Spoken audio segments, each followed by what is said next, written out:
नमस्ते मित्रों, स्वागत है आपका स्पिरिचुअल ज्ञान में। आज की चर्चा बहुत ही खास है। इसे सुनकर शायद आपके होश उड़ जाएं। आज मैं जो कहने जा रहा हूँ वो ये है कि दुनिया में सबसे ज्यादा परेशान वही लोग रहते हैं जो अच्छे होते हैं, लेकिन अपनी अच्छाई की सीमा तय नहीं करते।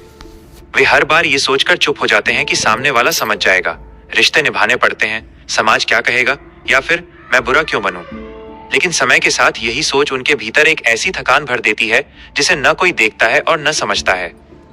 मैं आप लोगों से एक रिक्वेस्ट कर रहा हूं कि चैनल को सब्सक्राइब जरूर करें और अंत तक वीडियो को जरूर देखें, कुछ न कुछ सीखकर जरूर जाएंगे। चलिए वीडियो की ओर चलते हैं। चाणक्य का दृष्टिकोण यहाँ बहुत साफ है। मनुष्य का स्वभाव वही होता है जो उसे सहने दिया जाता है। अगर आप बार बार झुकते हैं तो सामने वाला ये मान लेता है कि झुकना आपकी आदत है, आपकी मजबूरी है, और धीरे धीरे वो इसे आपका कर्तव्य समझने लगता है। लोगों को औकात में रखना गाली देना नहीं है, लड़ना नहीं है, या रिश्ते तोड़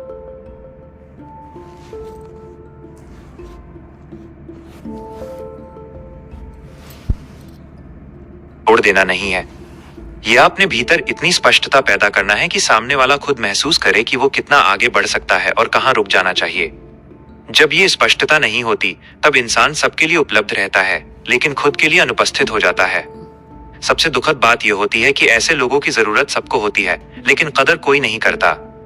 चाणक्य यही सिखाते हैं कि सम्मान पहले भीतर पैदा होता है, फिर बाहर दिखाई देता है। जब तक व्यक्ति खुद को हल्का समझता है तब तक दुनिया भी उसे हल्का ही रखती है, और जिस दिन वो भीतर से ये तय कर लेता है कि अब वो अपनी सीमा से आगे नहीं झुकेगा, उसी दिन से उसके आसपास की हवा बदलने लगती है। अब बात शुरू होती है उस पहली सीख की जो इंसान को अंदर से मजबूत बनाती है। अभय को यह बात बहुत देर से समझ में आई। उसकी जिंदगी बाहर से सामान्य थी, लेकिन भीतर लगातार एक दबाव जमा हो रहा था। वो रात को बिस्तर पर लेटता तो शरीर थका होता, लेकिन नींद नहीं आती। आंखें बंद करते ही दिन भर की बातें घूमने लगती। किसने क्या कहा, कहां उसने चुप रहकर खुद को छोटा कर लिया, और क्यों उसने उस समय कुछ नहीं बोला। यही वो जगह थी जहां उसकी पहली बड़ी लड़ाई शुरू हुई, बाहर की दुनिया से नहीं बल्कि अपनी ही आदतों से। वो सुबह जल्दी उठता, जिम्मेदारियों में खुद को झोंक देता, और रात को फिर उसी खालीपन के साथ लौट आता। ये खालीपन किसी चीज की कमी का नहीं था, बल्कि लगातार खुद को नजरअंदाज करने का परिणाम था। उसे लगने लगा था कि वो सबके लिए है, लेकिन कोई उसके लिए नहीं है। यही सोच धीरे धीरे उसके स्वभाव को चुप, आंखों को भारी और नींद को बेचैन बना रही थी। एक रात उसने महसूस किया कि उसकी नींद सिर्फ थकान से नहीं टूट रही, बल्कि अपमान को निगलते रहने से टूट रही है। जब इंसान दिन में अपने सम्मान की रक्षा नहीं करता तो रात को उसका मन उसे सोने नहीं देता। यही वो मोड़ था जहां अभय ने पहली बार अपने भीतर झांकना शुरू किया। उसने समझा कि जो व्यक्ति हर बात सह लेता है उसकी रातें सबसे ज्यादा जागती हैं। नींद उससे दूर भागती है क्योंकि उसका मन जानता है कि वो खुद के साथ ईमानदार नहीं है। यहीं से उसकी पहली वास्तविक सीख शुरू हुई। जब तक इंसान खुद को भीतर से सीधा नहीं करता तब तक उसकी नींद, उसका मन और उसका जीवन कभी शांत नहीं हो सकता। और जब भीतर का संतुलन बिगड़ता है तब बाहर की दुनिया बिना किसी डर के उस पर हावी हो जाती है। अभय की नींद अब केवल रात का विषय नहीं रही थी, वो उसके पूरे जीवन का आईना बन चुकी थी। जैसे जैसे दिन भर वो खुद को अनदेखा करता, वैसे वैसे रात उसे आईना दिखाती। बिस्तर पर लेटते ही उसका मन सवाल पूछने लगा, क्या आज भी तुमने वही किया जो दूसरों ने चाहा, और जो तुम नहीं चाहते थे उसे फिर दबा दिया? ये सवाल किसी आवाज के बिना होता, लेकिन उसका असर चीख से भी ज्यादा तीखा होता। वो करवटें बदलता, छत को देखता और भीतर ही भीतर खुद से भागने की कोशिश करता, पर नींद उसे पकड़ने नहीं आती थी। धीरे धीरे उसने ये समझना शुरू किया कि नींद केवल शरीर की थकान से नहीं आती, वो आत्मसम्मान की शांति से आती है। जिन दिनों उसने खुद को छोटा नहीं किया, जिन दिनों उसने बिना वजह हाँ नहीं कहा, उन दिनों उसकी नींद थोड़ी गहरी होती थी। और जिन दिनों उसने अपमान को मुस्कान में छिपा लिया, उन दिनों उसकी आंखें देर रात तक खुली रहती थीं। ये एक सीधा संकेत था जिसे वो अब अनदेखा नहीं कर सकता था। उसे याद आया कि बचपन में उसकी माँ कहा करती थी, अगर मन साफ हो तो नींद अपने आप आ जाती है। तब उसे ये बात साधारण लगती थी, लेकिन अब वह समझने लगा था कि मन का साफ होना केवल बुरे विचारों से मुक्त होना नहीं है, बल्कि खुद के साथ न्याय करना भी है। जब इंसान दिन में खुद के खिलाफ खड़ा हो जाता है तो रात उसका मन उसका साथ छोड़ देता है। यही कारण था कि अभय के भीतर एक अजीब सी बेचैनी बस गई थी। एक रात उसने फैसला किया कि वो खुद से भागेगा नहीं। उसने मोबाइल एक तरफ रखा, लाइट बंद की और आंखें मूंदकर पूरे दिन को याद करने लगा। उसने देखा कि कहां कहां वो सिर्फ इसलिए चुप रहा क्योंकि उसे डर था कि कहीं लोग उसे बुरा न समझ लें। उसने महसूस किया कि उसने कितनी बार अपनी बात निगल ली सिर्फ इसलिए कि माहौल खराब न हो जाए, लेकिन हर बार माहौल तो बच गया और वो खुद टूटता चला गया। उसी रात उसने पहली बार अपने मन से एक वादा किया। ये वादा किसी और से नहीं था, इसलिए इसमें कोई दिखावा नहीं था। उसने खुद से कहा कि अब वो हर बार खुद को पीछे नहीं रखेगा। इसका मतलब ये नहीं था कि वो कठोर बन जाएगा, बल्कि इसका मतलब ये था कि वो अब खुद को भी उतनी ही अहमियत देगा जितनी वो दूसरों को देता आया है। इस वादे के बाद उस रात उसे बहुत दिनों बाद गहरी नींद आई। ये नींद इस बात का संकेत थी कि उसने सही दिशा में पहला कदम रख दिया है। अगले दिनों में अभय के व्यवहार में कोई बड़ा नाटकीय बदलाव नहीं आया। वो वही था, वही काम, वही लोग, वही दुनिया। लेकिन फर्क ये था कि अब वो खुद को भीतर से सुनने लगा था। जब कोई उससे कुछ कहता तो वो तुरंत प्रतिक्रिया नहीं देता, बल्कि पहले ये देखता कि क्या ये बात उसकी सीमा के भीतर है या बाहर। अगर भीतर होती तो वो पूरे मन से करता, अगर बाहर होती तो वो शांति से मना कर देता। इस शांति में न कोई डर था, न कोई अपराध बोध। लोगों ने ये बदलाव महसूस किया, भले ही वे उसे शब्दों में न कह पाए। पहले जहां वे अभय को हल्के में ले लेते थे, अब वहां एक ठहराव आ गया था। वे सोचने लगे थे कि यह आदमी अब हर बात पर झुकता नहीं, और दुनिया में सबसे ज्यादा वही व्यक्ति डराता है जो बिना शोर किए अपनी सीमा तय कर लेता है। अभय को अब ये समझ आ गया था कि लोगों को औकात में रखना बाहर की लड़ाई नहीं है, ये भीतर की व्यवस्था है। जब भीतर सब कुछ सधा हुआ होता है तो बाहर अव्यवस्था टिक नहीं पाती। नींद उसका सबसे बड़ा प्रमाण बन गई थी। अब वो रात को चैन से सोने लगा था, क्योंकि दिन में उसने खुद को नहीं बेचा था। उसने जाना कि जो व्यक्ति खुद के सामने खड़ा हो सकता है, उसके सामने दुनिया अपने आप सीधी हो जाती है। यहीं पर उसकी पहली सीख पूरी तरह पक्की हो चुकी थी। ये सीख किसी किताब से नहीं आई थी, बल्कि उन रातों से आई थी जहां नींद नहीं थी, और उन सुबहों से आई थी जहां उसने खुद को थका हुआ पाया था। अब वो जान चुका था कि आत्मसम्मान और नींद का रिश्ता बहुत गहरा है। जो व्यक्ति दिन में खुद को छोटा करता है, वो रात में चैन नहीं पा सकता, और जो व्यक्ति अपने भीतर संतुलन बना लेता है, उसकी नींद खुद उसकी रखवाली करती है। यहीं से उसके जीवन में अगला दौर शुरू हुआ। अब वो केवल खुद को बचाना नहीं चाहता था, बल्कि ये भी समझना चाहता था कि कुछ लोग जानबूझकर दूसरों को कमजोर क्यों बनाते हैं।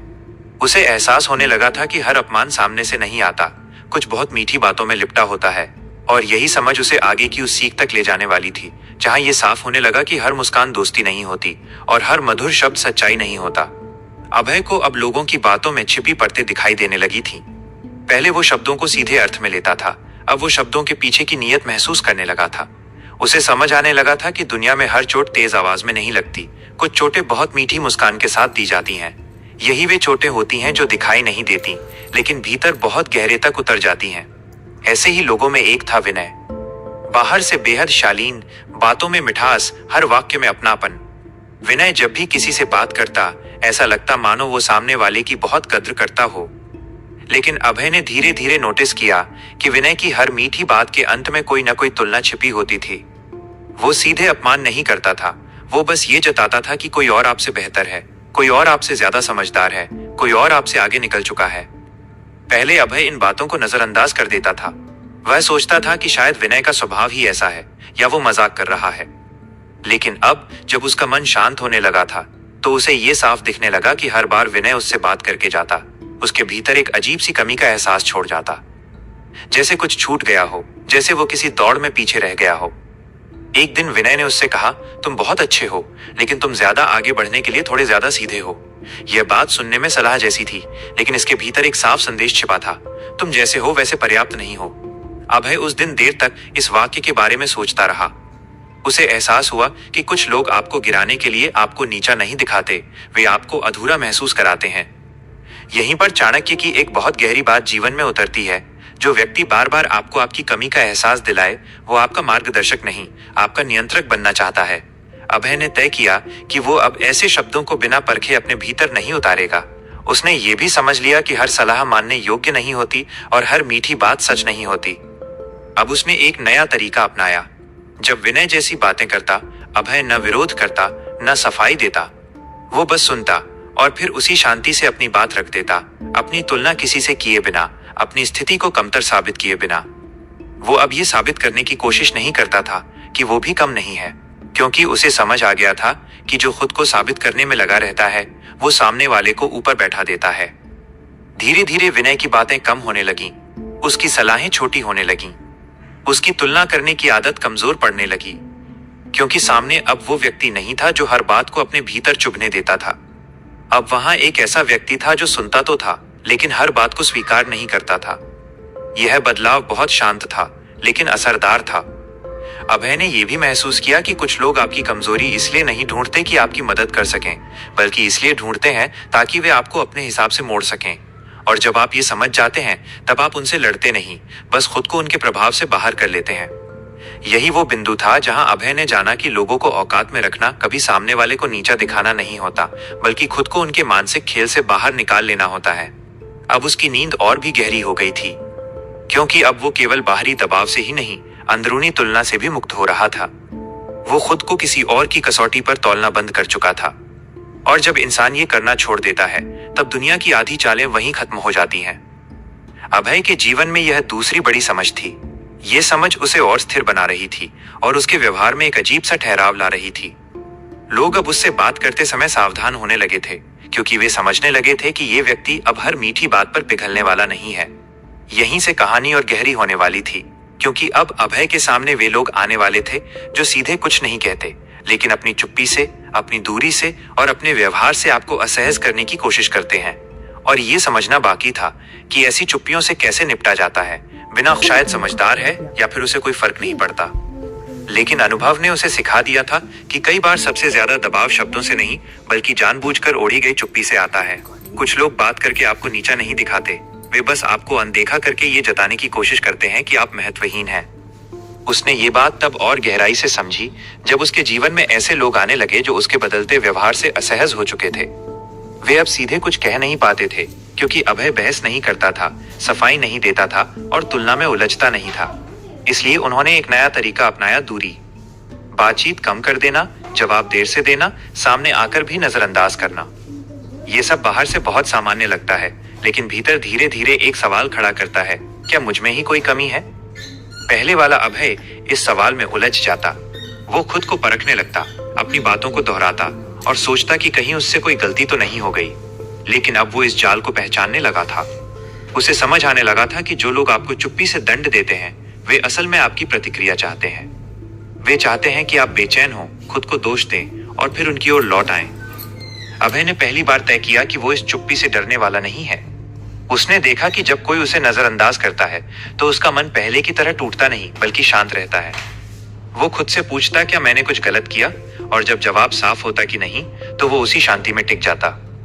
उसने जाना कि हर दूरी को पाटना जरूरी नहीं होता और हर खामोशी को तोड़ना भी आवश्यक नहीं होता। धीरे धीरे एक अजीब बात होने लगी। जिन लोगों ने दूरी बनाई थी, वे खुद असहज होने लगे, क्योंकि जिस चुप्पी से वे अभय को कमजोर करना चाहते थे, वही चुप्पी अब उनके ऊपर लौट कर आ रही थी। अभय न शिकायत कर रहा था, न पीछा। वह बस अपनी जगह स्थिर था। और स्थिरता सबसे बड़ा उत्तर होती है उन लोगों के लिए जो आपको हिलते देखना चाहते हैं। उसे अब ये साफ दिखने लगा था कि कुछ लोग तभी तक आपको महत्व देते हैं जब तक आप उनसे मान्यता मांगते हैं। जिस दिन आप ये मांग छोड़ देते हैं, उस दिन वे आपको महत्वहीन दिखाने की कोशिश करते हैं। लेकिन अगर आप इस कोशिश से विचलित ना हो, तो उनका खेल वहीं खत्म हो जाता है, क्योंकि जिस व्यक्ति को खुद की उपस्थिति पर भरोसा हो, उसे किसी और की स्वीकृति की जरूरत नहीं पड़ती। इस अनुभव ने अभय को भीतर से और मजबूत कर दिया। अब वो ये जान चुका था कि लोगों को औकात में रखने के लिए हर बार कुछ कहना जरूरी नहीं होता। कई बार कुछ ना कहना, लेकिन अपनी स्थिति में अडिग रहना, सामने वाले को सबसे ज्यादा सोचने पर मजबूर कर देता है। ये चुप्पी डर से नहीं आती, ये आत्मविश्वास से जन्म लेती है। अब उसकी दिनचर्या और भी सरल हो गई थी। वो वही करता जो जरूरी होता, वही बोलता जो सच होता, और जहां उसे लगता कि उसकी उपस्थिति का सम्मान नहीं है, वहां वो खुद को रोक लेता। इस रोक में कोई कटुता नहीं थी, बस एक सहज दूरी थी, और ये दूरी ही उसकी ताकत बन गई थी। अभय ने महसूस किया कि जो लोग आपको जानबूझकर असहज करते हैं, वे असल में खुद असहज होते हैं आपकी स्थिरता से। वे चाहते हैं कि आप भी उनकी तरह बेचैन हों, उनकी तरह उलझे रहें। लेकिन जब आप ऐसा नहीं करते, तब वे अपनी ही चालों में फंस जाते हैं। यही वो क्षण था जहां अभय ने पूरी तरह समझ लिया कि चुप्पी भी एक भाषा है, और सही समय पर चुनी गई चुप्पी किसी भी शब्द से ज्यादा प्रभावशाली होती है। अब कहानी एक और मोड़ लेने वाली थी, क्योंकि हर व्यक्ति सीधे या चुपचाप हमला नहीं करता। कुछ लोग मदद के नाम पर आपकी जिंदगी में घुसते हैं, आपके फैसलों में दखल देते हैं और धीरे धीरे ये जताने लगते हैं कि आपके बिना तो वे चल सकते हैं, लेकिन आप उनके बिना नहीं। और यही वो जगह थी जहां अगली सीख जन्म लेने वाली थी। कैसे मदद और नियंत्रण के बीच के फर्क को पहचाना जाए और बिना कड़वाहट के उस सीमा को खींचा जाए। अभय को अब ये भी समझ में आने लगा था कि सबसे ज्यादा उलझाने वाले लोग वे नहीं होते जो सीधे टकराते हैं या दूरी बना लेते हैं, बल्कि वे होते हैं जो मदद के नाम पर आपकी जिंदगी में जगह बना लेते हैं। वे आते हैं बड़े अपनत्व के साथ, आपकी हर मुश्किल में खड़े होने का दावा करते हैं और धीरे धीरे ये जताने लगते हैं कि आपके फैसले उनके बिना अधूरे हैं। शुरुआत में ये सब बहुत सहज लगता है क्योंकि इंसान स्वाभाविक रूप से कृतज्ञ होना चाहता है, लेकिन यही कृतज्ञता अगर सीमा से बाहर चली जाए तो वो बंधन बन जाती है। अभय के जीवन में भी ऐसे लोग थे। वे हर बार ये याद दिलाते कि उन्होंने कब कब उसका साथ दिया, कैसे उसकी मदद की और कैसे उनके बिना वो शायद आगे नहीं बढ़ पाता। ये बातें सीधे दबाव की तरह नहीं आती थीं, बल्कि एहसान की मिठास में लिपटी होती थीं। पहले अभय इन बातों को सम्मान समझता था।